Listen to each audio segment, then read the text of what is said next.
ছিল সবার জন্য উন্মুক্ত, এখানে সবাই আসতে পারত। এজন্য মসজিদ হবে সবার, আমরা মসজিদের আবাদকারী হতে চাই।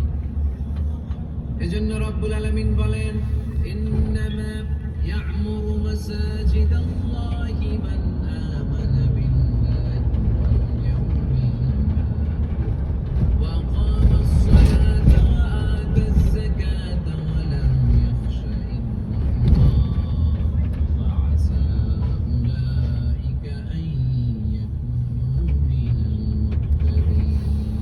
সুবহানাল্লাহ পড়েন।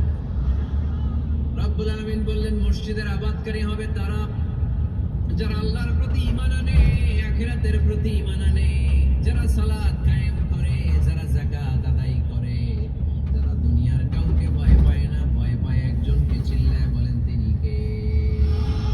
যাদের হৃদয়ে আছে আল্লাহর ভয়। জামাতে সালাতুল জামাআ তাফদুলু সালাতাল ফারদি ব27 দারাজা। ঘরে নামাজ পড়লে একা একা পড়লে যেই সওয়াব, জামাতে পড়লে 27 গুণ বেশি সওয়াব।